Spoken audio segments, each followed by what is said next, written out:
नमस्ते दोस्तों, कैसे हो आप लोग। उम्मीद है कि अच्छे होंगे, स्वस्थ होंगे, मस्त होंगे। और अभी मैंने एक वीडियो एंड करा और मुझे इस टॉपिक पे वीडियो बनाने का बहुत दिन से मन कर रहा था।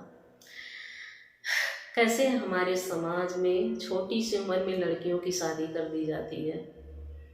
उनसे ये तक नहीं पूछा जाता है कि तुम्हारी शादी करने का मन है कि नहीं, तुम्हें लड़का पसंद है कि नहीं पसंद है, उनसे बिल्कुल नहीं पूछा जाएगा। हमारे जो गांव हैं, गांव का जो समाज है, औरतें हैं या पुरुष हैं, कोई भी तो अपनी बेटियों को ये अधिकार नहीं देते हैं।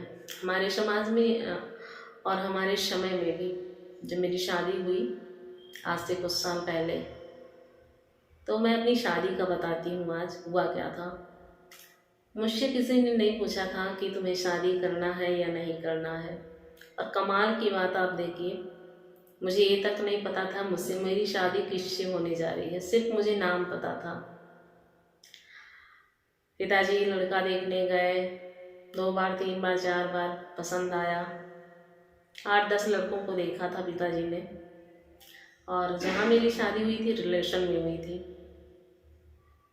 लड़का पसंद आया, लड़का क्या पसंद आया, ज़्यादा उसकी ज़मीन जायदाद या पिता की नौकरी अच्छी खासी थी, अधिकारी थे ससुर हमारे, वो देख के उन्होंने पसंद किया। उन्होंने एक बार ये नहीं सोचा कि लड़का नहीं कुछ करता है तो हमारी बेटी क्या खाएगी, ससुर कब तक अपने परिवार को कमा के खिलाएंगे। ध्यान से सुनिएगा, अगर आप अपनी बेटी की शादी कर रहे हो तो पहले ये देखो लड़का क्या करता है।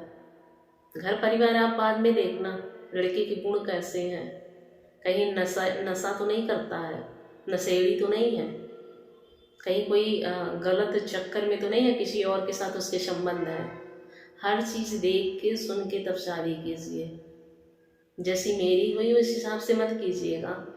आप सबके घर में भी बेटियां होंगी तो बेटियों को पहले पढ़ाइए, आप अपनी बेटियों को पहले पढ़ाइए। बस मेरी यही प्रार्थना है, जितने लोग अगर जो मुझे जानते हैं ना, मेरी वीडियो देख रहे हैं, मैं यही कहूँगी पहले अपनी बेटियों को पढ़ाइए, उनको पैरों पे खड़ा कीजिए। क्योंकि इस ज़िंदगी में शादी एक बार होती है।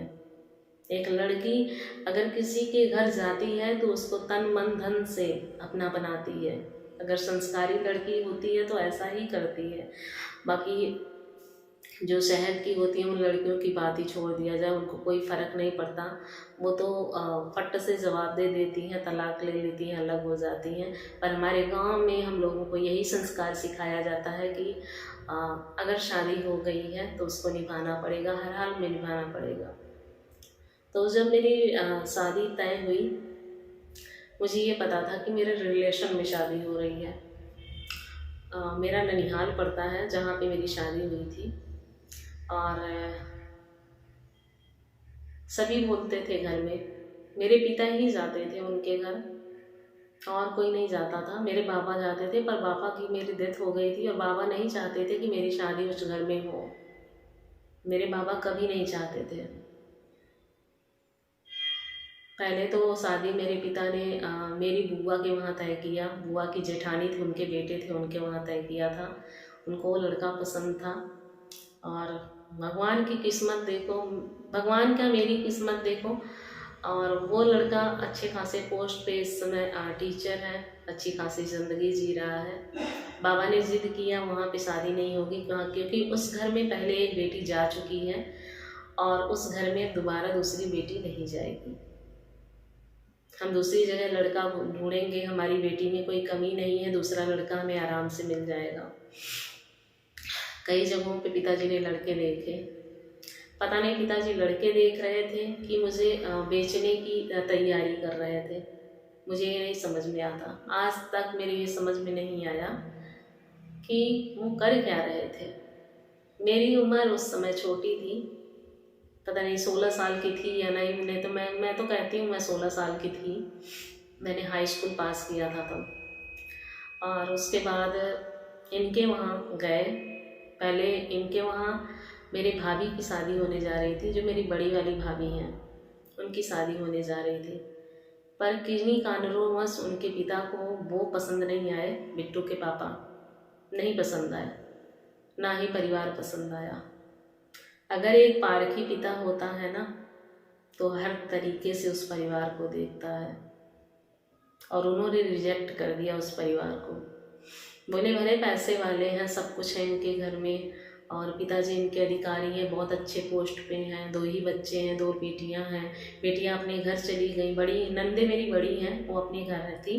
मेरी शादी से पहले ही उनके दोनों लोग नंदों के, बड़ी ननद के 3 बच्चे हैं, छोटी ननद के भी 3 बच्चे हैं। सबके बच्चे हो चुके थे, क्योंकि हमारे से वो काफ़ी बड़ी हैं। मेरी छोटी वाली ननद है, और मुझ में जो है मेरे ख्याल से 10 साल का गैप होगा, 10 साल से कम का गैप नहीं होगा, क्योंकि मेरे हस्बैंड और मुझ में भी 4-5 साल का गैप है। तो मेरे हस्बैंड उनसे 8-9 साल छोटे थे, जहाँ तक मुझे पता है, मुझे बताया गया जैसा, तो वो छोटे थे। और ऐसे ही मतलब शादी हुई हमारी, देखने गए, फिर उनके पिता ने रिजेक्ट किया, और मेरे पिताजी उनके पिताजी के साथ गए थे, मेरी भाभी के पिताजी के साथ गए थे। दोस्ती थी भाभी के पिताजी से मेरे पिताजी की। तो जब पिताजी ने देखा कि मतलब वो शादी से मना कर रहे हैं, मैं ही क्यों ना कर लूँ शादी, इतना अमीर परिवार है, सब कुछ है इनके घर में, हमारी बेटी आएगी यहाँ पे राज करेगी। सोच उनकी अच्छी थी। उन्होंने मुझसे कभी नहीं पूछा कि तुम्हें अभी शादी करनी है कि नहीं करनी है, तुम्हें लड़का देखना है कि नहीं देखना। मैंने एक पिक तक नहीं देखी थी। आप विश्वास करेंगे, मेरी शादी हो गई, मैंने एक पिक तक नहीं देखी थी। मैं सिर्फ नाम जानती थी, इस इंसान से मेरी शादी हो रही है, और ये इंसान ग्रेजुएशन कर रहा है। हाई स्कूल में फेल थे, इंटर में फेल थे, 2-2 साल हाई स्कूल इंटर उन्होंने किया था, पढ़ने में ठीक नहीं थे।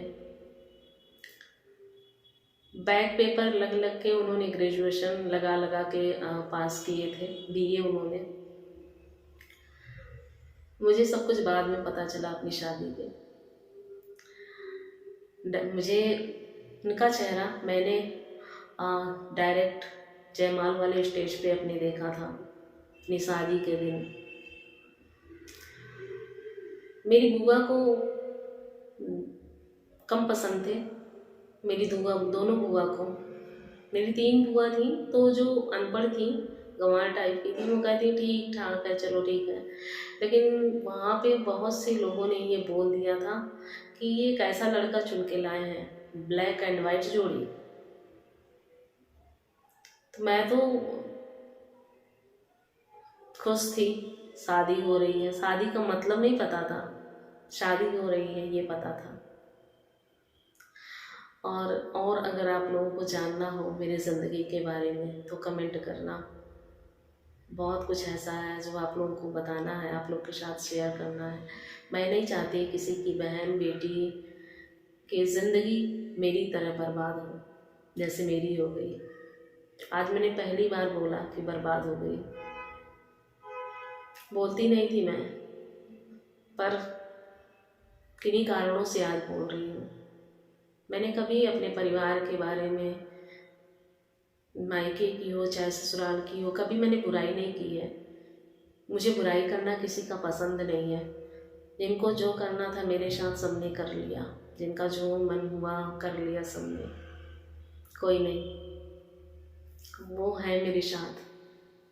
मैं कभी खाने के लिए नहीं मरूंगी, तन पे कपड़ा हमेशा रहेगा, उतना मैंने खुद से कर लिया, और आगे भी करूंगी। जब तक जिंदा हूँ मैं, तब तक हाथ और पैर दोनों चलाती रहूँगी।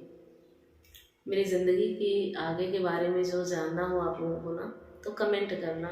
चलिए इसी पे वीडियो एंड करते हैं, मिलते हैं अगली वीडियो में। नमस्ते, बस साथ दीजिएगा।